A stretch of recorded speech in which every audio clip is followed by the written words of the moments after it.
Hello everyone, welcome back to My Hero Academia Podfics. This will be the continuation of Deku and Death. This will be Part 17, Chapter 17, entitled Interlude 1, Somewhere Beyond the Sea. Come on, I want to see the water. The small girl gave another cry, tugging an older male behind her by the wrist.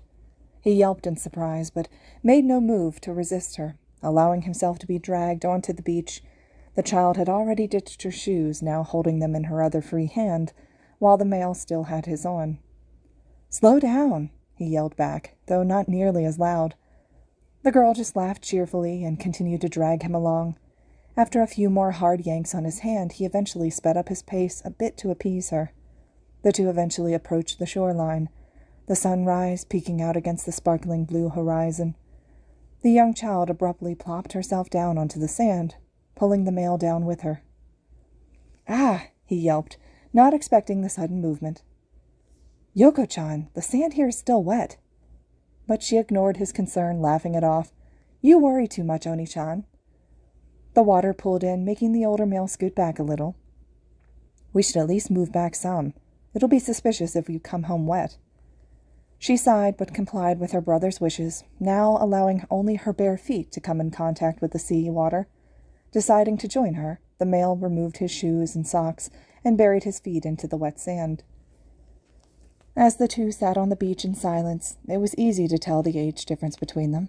The younger girl couldn't have been older than 7, and the male next to her looked to be in his early 20s. One would never guess that they were related, much less siblings, due to their vast contrast in appearance. The girl, dubbed Yoko-chan by her older brother, wore her long black hair in a messy bun. She was dressed in a simple yet flowery kimono with her sandals beside her. Her face adorned a bright smile at watching the morning waves crash softly into the shore. Her brother, on the other hand, has messy hair, the color of snow. He had always attempted to comb it down neatly, but it refused to be tamed, so he often wore it in a basic ponytail. He wore a long but simplistic overcoat and a pair of slacks. His expression was more reserved, but his smirk was still visible. Yoko leaned closer towards the water, running her hand into the drenched sand. The young adult nudged her slightly, making her glance shoot back at him. "You know you should not be doing that," he lectured. "Now go clean off your hand before the sand grains get underneath your fingers." She groaned, but listened, washing off her hand with the incoming water. It took a few waves, but eventually all of the sand was removed from beneath her fingernails. She pulled her now wet hand in to dry her kimono, but her brother instantly yanked it away, causing her to cry out. "You cannot get dirty, or they'll know that you lied," he stated bluntly, as if it was the most obvious thing in the world. "Here, use my coat instead."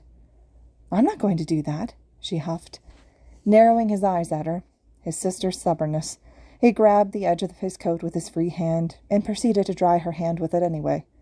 She exclaimed at the act, but made little effort to pull away, savoring the last few moments of the water on her skin. "Do you think Mother will take me swimming if I ask her, after lessons?" she asked hesitantly, looking up at the male. "I doubt it, considering she's so concerned about preserving your hair texture." He didn't mean for it to come off so harsh, but that was the unfortunate truth.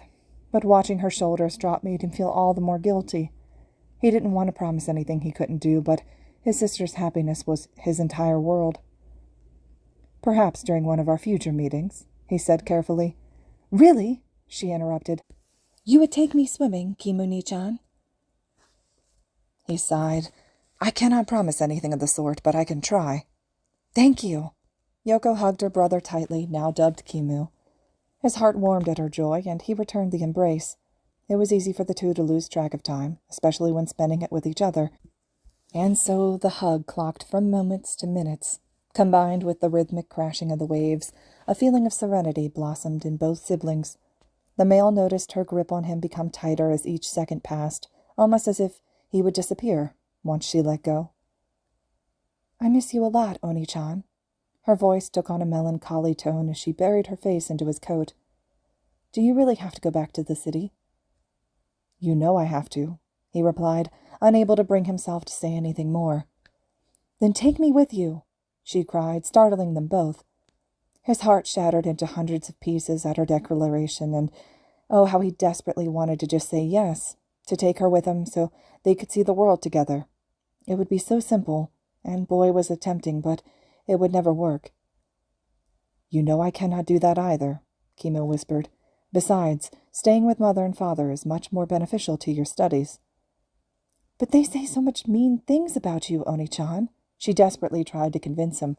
And I know they are not true, but I still hate hearing it. The two finally ended their long embrace, and the male took his time to look at his sister, locking eyes strongly. Whatever mother and father say about me is fair. His harsh tone returned unwavering. I do not deserve their praise. But, no, Yoko-chan, he continued, his defense unbreakable. I have not done anything remotely remarkable to honor the Yuki name, and until I do, I will remain in the city. Why do you care so much about them and the family name? She whimpered. I just want you back home. Her pleas almost made him tear up, but he held in his guilt and grasped both of her hands in his. I am sorry, he started, unsure of how to offer his condolences. But mother and father will never accept me home until I earn the Yuki name. I have to make them proud. She yanked her hands away, not accepting the answer, crossing them lightly over her kimono, and her lips were curled into a pout. The girl looked back at him. How is city life going, then? Any success?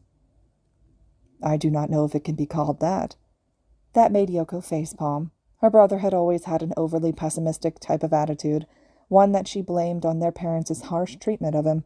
It was no secret that she was the favorite child of the two, and as much as she liked to pretend their words didn't faze him, she could still see the hurt in his eyes. Even at such a young age, she could realize that they were each living the other's ideal life. She received all the praise and lessons he wanted, and he had the freedom that she desired. It was only when they were able to meet that their worlds collided, and they never met for long. Just tell me how your endeavors in the city are going, she rephrased. I can judge if it's worthy of being called successful. Kimo rolled his eyes at his sister's playful narcissism, but obeyed anyway.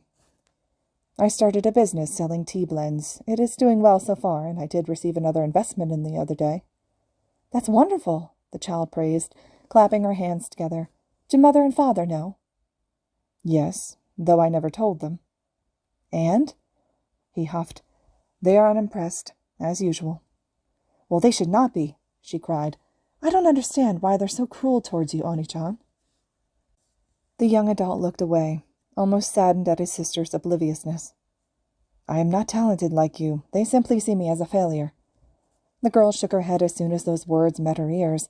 This was another sensitive topic between them, but she wasn't going to let this one go. Her brother's cynical outlook on life was only going to get worse if she didn't intervene.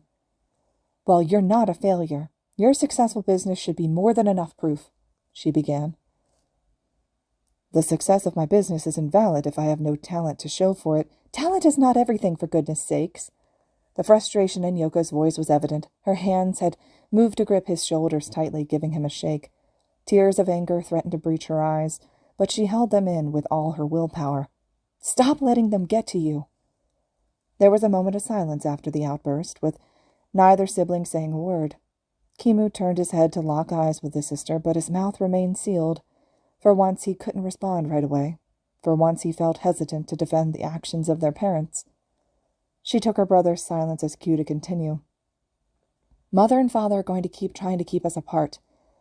All because they think that your lack of talent will somehow rub off on me, that I will lose any chance of a future success, but what they fail to realize is that there is more to success than talent alone. The child waited eagerly as the silence returned. Her fingers twiddled anxiously as she broke eye contact to stare at the waves. Finally, she was able to breathe as her brother took the bait. What else, then? What else is there to success? Well, there's dedication, for one, and passion. The words fell rapidly out of her mouth as if she'd barely been restraining them. Still, her nervousness leaked through as much as she didn't want it to. You may not be as naturally gifted as I am, but you did not let such a futile aspect of that stop you. And look where you are now, the start of a profitable business, personal freedom, and your entire life ahead of you. You did not need talent for any of that to happen. Yoko stopped, finally allowing herself to take a breath of air. She desperately hoped that her words had gotten through to him, or at least past his hopeless facade. Her brother was the light at the end of the tunnel. She wouldn't allow him to wallow in guilt that wasn't even his own fault. But the longer the silence continued, the more that she second-guessed herself and her efforts. "But I have to make them proud," Kimu started to choke out. "You make me proud," she exclaimed, not caring if everyone else overheard. "Is that not enough?" The young adult huffed out a single, slight chuckle under his breath, unable to hold it in, but both knew it wasn't one of amusement. It sounded hollow and broken, like he was trying to convince himself of its true intention. "What? It's true!"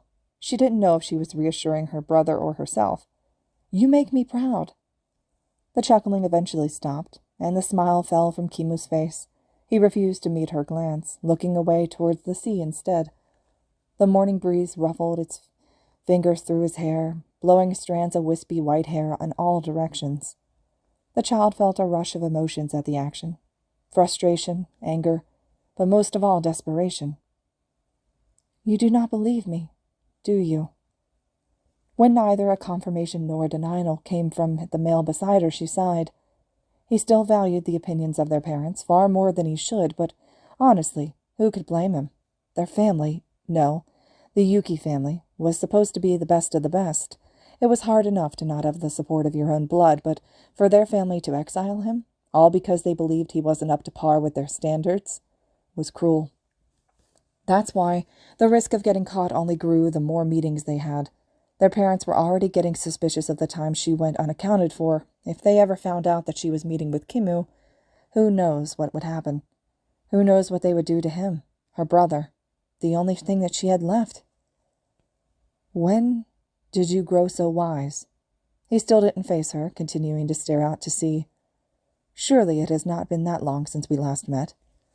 The comment made Yoko's head snap up. Was he finally listening to her, finally pushing past his self-deprecating thoughts and exterior? "I have not grown any wiser. In fact, I may be more oblivious to your struggles than ever. But the more time that we spend together, the more I begin to realize there's more to life than just what mother and father tell me. I am just putting on my skills, all of them to use, exploring all potential sources, correct?" And then he laughed, a beautiful, resonating sound that seemed to echo over the crashing of the waves, and it wasn't a hollow laugh like he usually let out. It was a genuine sound of amusement, almost as if the stars themselves were actually shining upon that very spot. The young girl's heart practically melted at her brother's laugh, and she was filled with the overwhelming sensation of bliss. As hard as Kimu tried to keep up his nonchalant, monotone exterior, she knew that he was one of the few pure souls left in this world. He was ambitious, had a strong sense of drive, but still managed to greet every stranger he met with nothing but kindness.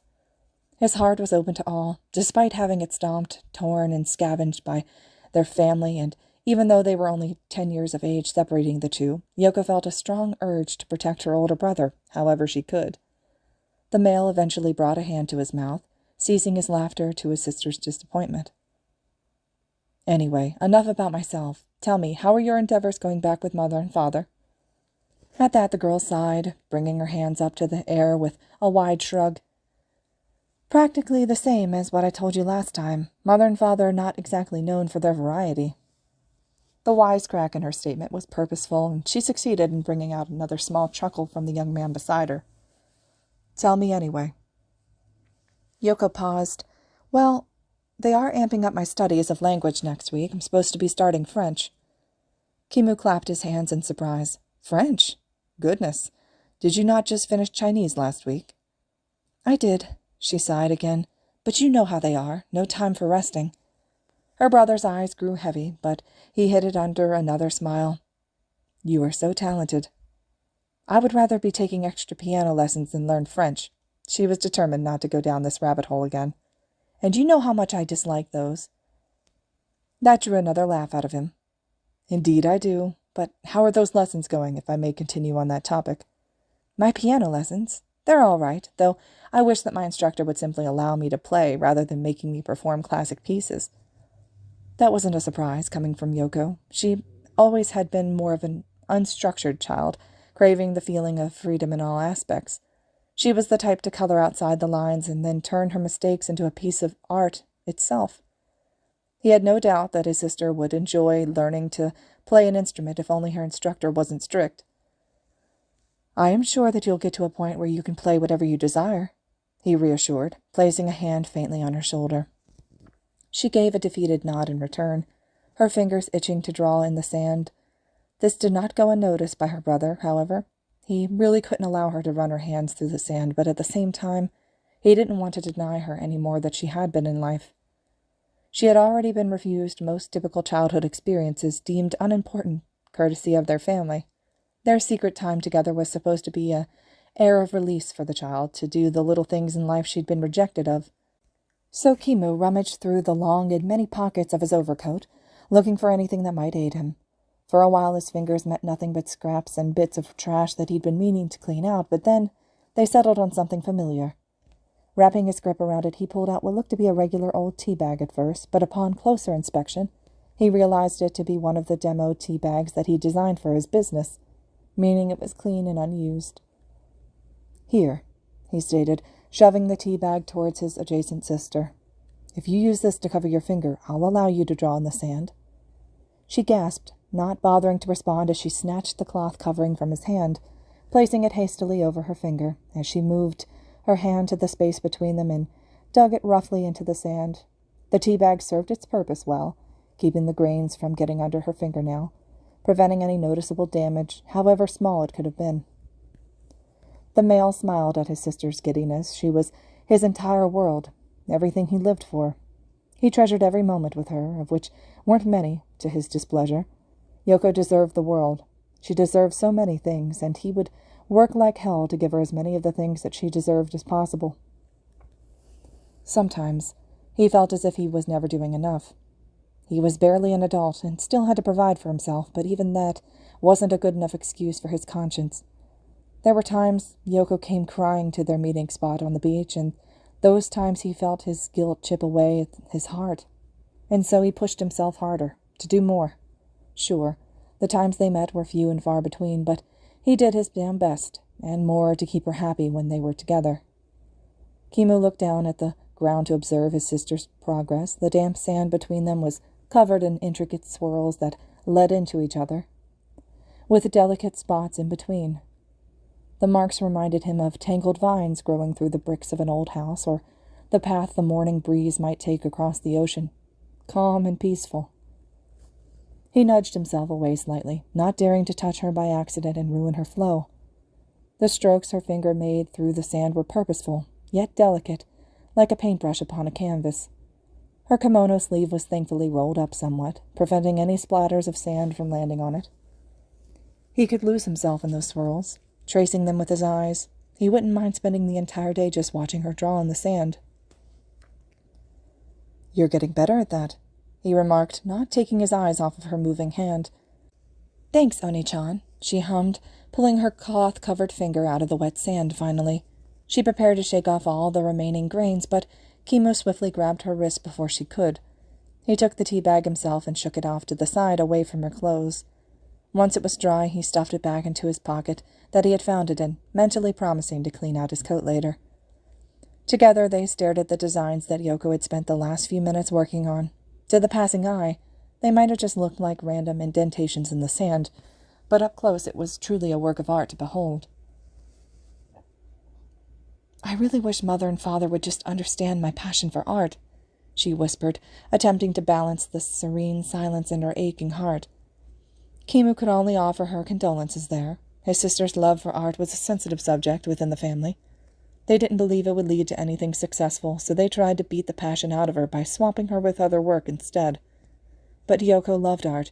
It was one of the few things that made her happy, so he did his best to encourage it while they were together. "You only have to wait until you're of age," the male reassured. "I will just be married off by then," she replied angrily, sold away as if nothing more than an object. "And I promised you I wouldn't let that happen," he shot back. "I promised I would take you with me once you come of age." His statement offered a bit of reassurance to her, but was a long way away from helping her completely. "But I still have to wait over a decade then. I just wish you could let me come with you now." Her words weren't lies. She did still have to wait over 10 years before he could even begin to plan how to get her out of the clutches of their family, but There was truly nothing he could do while she was still young. It would be fairly easy for their parents to report Yoko missing, and the police would have no trouble tracking down the daughter of such a regal family. She would have to go back, and he would go to jail, or worse. So for now, the plan was to wait, and continue meeting up in secret as they had been. He knew it was torturous for his sister, but they both knew that this was the only way they would have a shot at success, which again required another aspect, besides talent, that went unmentioned. Patience. "I know this is difficult," he began slowly, the words forming on the tip of his tongue. "But I cannot take you with me. Not yet." I know," she groaned, "but it's just so hard to do anything remotely artsy inside those walls. I barely have any supplies left, and finding the time to paint or draw in secret is getting hard." Kimu could understand how that would be challenging, but he had no real personal experience with such a situation. Regardless, he worked to assist her in any way he could. As said before, his sister's happiness was the most important thing in the world, dare say above his parents' approval, or the Yuki family name. "Well, I know it's not much," the young man stated, taking a moment to pause. He reached back into his overcoat, this time sticking a hand inside. Fairly quickly he found what he was looking for. A small pouch tied to the inside of his coat, hidden away from any attempts to steal it. He pulled at the twine holding it together, and the pouch fell right into his hand. Yoko looked intrigued, leaning over to sneak a peek at the object her brother was removing from his coat. She wasn't expecting to see a small pouch. It was made of a ragged brown cloth. She wasn't sure what to make of the object, but didn't bother to say anything as he handed it to her. The fabric felt rougher in her hands, but nothing worth complaining over. There was a peculiar weight to the bag, nothing particularly heavy, but weighty indeed. It was held closed by another piece of twine, similar to the one that was holding it inside the coat. The rope wasn't anything designer, but it fulfilled its purpose. The girl tugged it daintily, allowing the pouch to fall open and apart into her hands like a blossoming set of newborn flower petals. Inside were 3 small glass jars, all able to fit within the palm of her hand. She gasped in shock, but not because of the jars themselves. Inside each container sloshed around a different liquid color, all just the right thickness to be identified as paint. Yoko's typically semi-calm exterior crumbled at the sight. She couldn't believe that she was holding the sunset in her hands. "That is not all," Kimu continued, stuffing his hand into his pocket this time. He didn't want to overwhelm his sister, but at the same time he was excited to surprise her. Pulling out another mass of cloth with twine holding the center together, he thrusted it towards her. Though this one was more flat and long, unlike the previous, which was a clear pouch. Getting even more excited, she set the 3 jars down in her lap and reached her hands towards the new gift that was wrapped up. The paint splattered around gently, the soft colors just being held apart by the thin layer of glass. The yellow jar exactly matched the color of her kimono, down to the shade. It was almost as if the sun itself was being held in there. Did her brother manage to capture some of its rays in liquid form? That was certainly a thought of its own, and though she knew it was physically impossible, it was something she didn't mind entertaining as a thought. The girl grasped the new gift tightly, afraid that she'd drop it with one wrong move. The package felt long and thin, almost cylindrical, as she was feeling it, unable to restrain herself and her curiosity any longer. Yuko pulled at the twine holding it together, allowing the same ragged cloth to fall apart in her hands. 2 twin paintbrushes were then revealed. Their tips were soft and delicate against her pristine skin. Their handles looked to be made of a fine cherry wood, its signature red tint seeping through. Each had brass cut off, separating the tip from the wood. Nothing fancy, but still polished and clean. She picked them both up shakily, like they'd break apart at the slightest touch. Rubbing her fingers against the wood, the child could almost see the red tint transfer to her fingertips. She moved them around in her hands, recreating nimble strokes in the air. Her form shook at each movement, accidentally making the jars in her lap clink lightly against each other. The second jar was filled with blue paint, but not the kind that she had expected.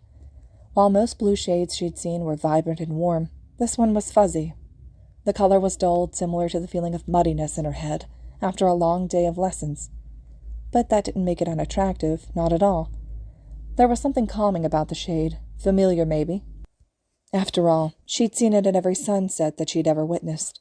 Of course, the bright vibrancy of the setting yellow sun drowned it out to most, but if she focused hard enough, the murky blue was there, waiting patiently by the outskirts.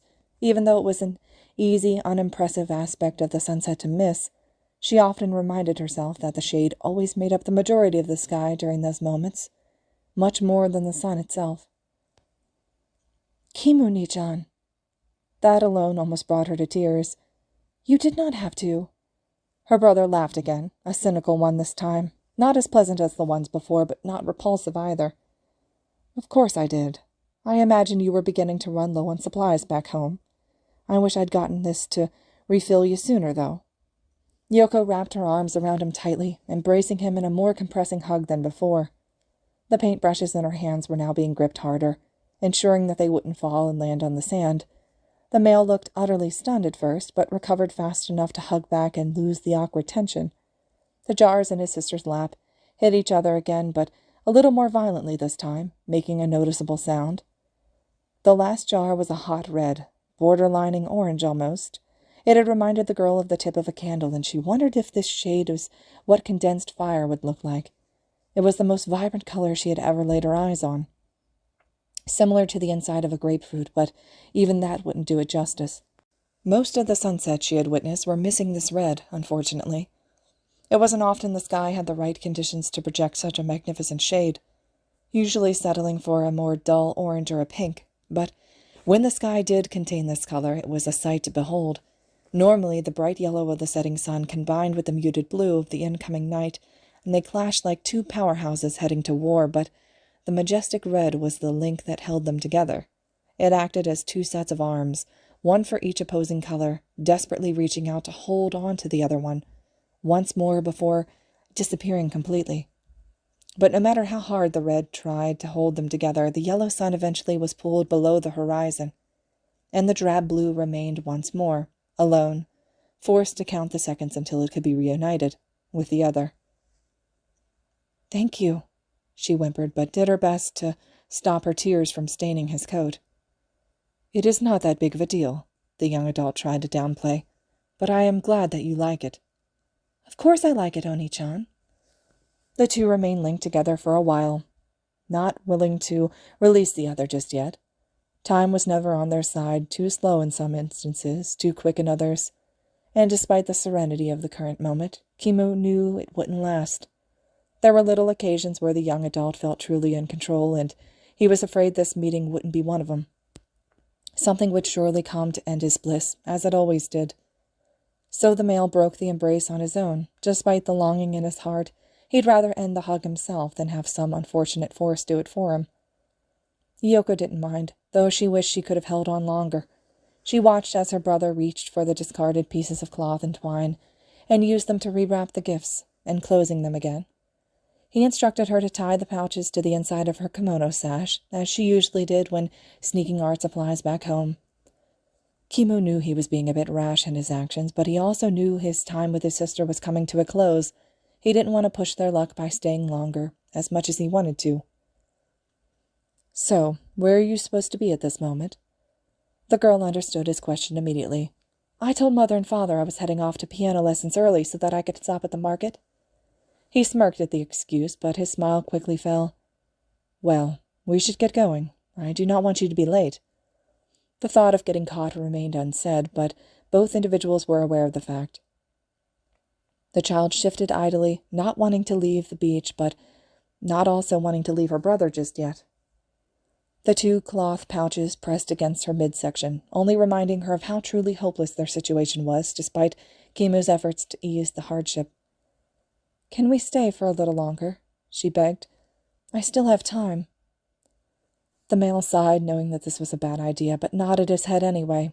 He felt his tense shoulders drop as he leaned back onto his hands, the seawater nipping at his feet. Yoko didn't bother to move, still huddled in a ball with her knees pulled in.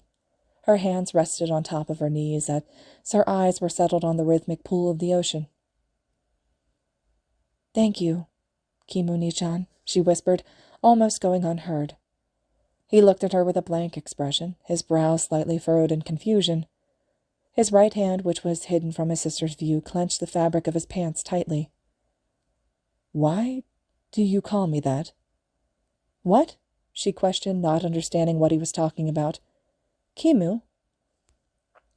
"You know you can call me by my given name," the young adult explained.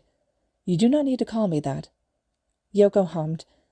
"Well, I like it more than your given name. It has more meaning, and besides, you chose it yourself. Kimura."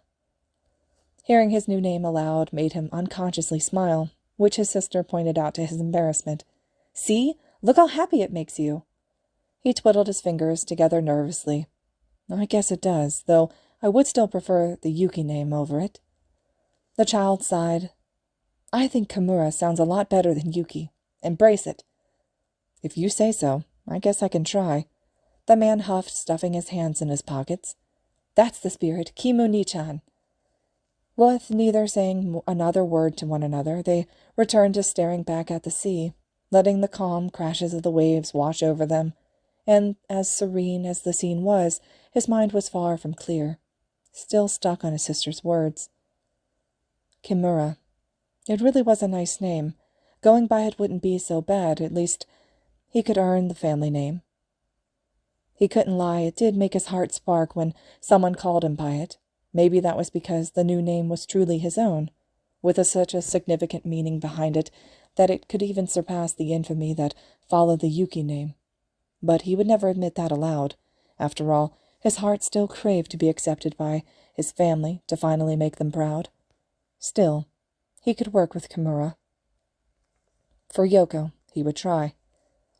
And so he pushed the issue forcefully from his mind. Sure, it was a lot harder to think about, but right now he was with his sister. These moments were scarce, so he was going to enjoy them to the fullest, and thanks to the assistance of the morning waves, he was finally able to close his eyes and rest his head. Kimura. Kimura. Kimura. Gami! Startled, the ghost jumped up and turned around. Midoriya was upright on the guest bed, still in his pajamas. His hair was messier than usual, and his eyes were still sleepy, like from the late night before with Aizawa, though the spirit could tell that there was a hint of concern laced in that stare as well. How long had his successor been calling him? He felt the slightest pang of guilt at that thought. "I apologize. Did you need me for something?" "No, I'm all right. I was just a bit worried," the teen admitted. "I've been calling your name for a while." His name had brought on a wave of pounding in his head, but he didn't outwardly react. What had he just witnessed? And why did it hurt his head so much to think about? "I guess I was simply distracted." For some reason, he couldn't really bring himself to admit the truth, which was certainly unusual. He couldn't recall hiding anything from the boy before, so why did he feel so compelled to do so now? Lost in thought, you could say. Midoriya looked a bit skeptical, but quickly dropped his suspicion in favor of getting out of bed. "Well, okay, but you know you can talk to me, right?" That struck a sensitive nerve that the ghost didn't even know he possessed, but he nodded anyway. "I am all right." The man nudged him playfully, bringing a snort out of the teen. He quickly retaliated, shoving his mentor back with a hard push. The two laughed quietly, keeping their voices hushed since the heroes were likely not up yet. Gami pushed the strange sensation and the experience back to the back of his mind. While it did concern him slightly, he was with his successor right now. He'd have plenty of time to ponder the issue later, after all. "Hurry up and get dressed. We can mess around afterwards." All right, everyone, this concludes Chapter 17 of Deku and Death. Chapter 18 will be up next. I really hope you guys enjoyed this one. I think it's a really unique chapter. But as always, thank you all so much for listening.